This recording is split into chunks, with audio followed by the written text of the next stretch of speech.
ንስሐ የገባ የትኛውም ሰው መቁረብ ይችላል። ንስሐ ገብቶ ከኃጢአት ነጽቶ ማንም ሰው መቁረብ ይችላል፣ ክርስቲያን በሃይማኖት እስከኖረ ድረስ። ከዚያ ውጪ መቁረብ፣ ሚስት ማግባት፣ ባለማግባት እንደዚህ አይነት ነገር የለም እኮ። ሰዎች እስካገቡ ድረስ በጋብቻ እኖራለሁ ብለው፣ በእርግጥ ይሄ ህግ አሁን እየሰራ አይመስለኝም። የነፍስ አባት ይጠይቃል። የምትቆርቢው ወደፊት እቅድሽን ተናግረሽ ነው በቤተ ክርስቲያን ስርዓት። ወንድም እንደዛው ምን ለመሆን መርጠሃል? የህይወት አቅጣጫ ሁለት ነው ታውቃላችሁ። አሁን እኛ እንደምንኖረው አይደለም። የህይወት አቅጣጫ ሁለት ነው፣ ሶስተኛ መልክ የለው። ወይ ምንኩስና ነው ወይ ጋብቻ ነው። መሀል ላይ ያለ ህይወት የለም። ያው አብዛኞቻችን ዝም ብለን እንኖራለን። እንደ ስርዓቱ ነው የምነግራችሁ። ወይ ማግባት ወይ ደግሞ ምንኩስና። ሶስተኛ አማራጭ የሚባል ህይወት በቤተ ክርስቲያን የለም። ስለዚህ ካህናት ምን ብለው ይጠይቃሉ? የነፍስ አባቶች ስርዓቱን ነው እየነገርኳችሁ ያለው። ይሁን አይሁን እሱ ሌላ ነገር ነው። ግን እንደ ስርዓት ቢያንስ እንድናውቀው ምንድነው እቅድህ? በምንኩስና ወይስ በጋብቻ እኖራለሁ ብለህ ነው የምትቆርበው ተብሎ ይጠይቃል። ሴቷም እንደዚህ ትጠይቃለች፣ አቋሟን ትናገራለች። መነኩሳለሁ ብሎ መቁረብ እና ከዛ ሐሳብ ቀየርኩ ማለት ትንሽ ቀኖናውን ከበድ ያደርገዋል።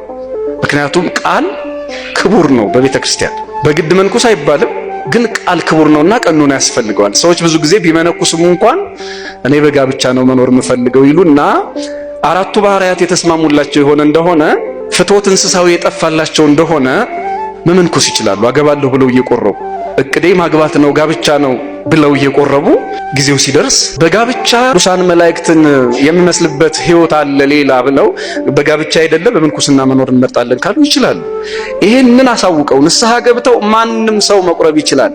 ብዙዎቻችን ግን እንደማስበው ወይም ደግሞ እንደምሰማው አንዳንዴ ነገ ኃጢአት ብሰራስ የሚል ፍርሃት ያለብን ብዙዎች ነን አይደል? እና መልአክ ለመሆን ቆርበን አናውቅም። አቁራቢውም ሊሳሳት ይችላል፣ ቆራቢውም ሊሳሳት ይችላል። መልአክ ለመሆን ቆርበን አናውቅም። ወድቆ ለመነሳት ነው የምንቆርበው። የበላነው ስጋ የጠጣነው ደም እንዲጠብቀን ነው የምንቆርበው። መጽሐፈ ምሳሌ ምዕራፍ 24 ላይ እንደተጻፈው ጻድቅ ስንት ጊዜ ይወድቃል? የምታውቁት ጥቅስ ነው። ይነሳል። እንደዚህ ነው ወድቆ የመነሳት ሃይማኖት ነው። ዝም ብለው ወድቅ ያለው አልነሳም ብሎ ተስፋ መቁረጥ የሚባል ነገር የለም። ሰይጣን ግን ክፉ ነው። እኔ በጣም የሚገርመኝ የሰይጣን ክፋቱ ምን ያህል የሰለጠነ እንደሆነ የምታውቁት። ወይ እኔ እኮ ለስጋው ለደሙ አልበቃሁም እንድንል ትህትና የመሰለ አደገኛ ነገር ወደ ልባችን ያመጣል። እኔ እኮ እንደው ለስጋውና ለደሙ አልበቃሁም። ትህትና እኮ ጥሩ ነው፣ አክብሮቱ ጥሩ ነው። ግን እንዲህ እያለ እስከ መቼ ነው ጥያቄ?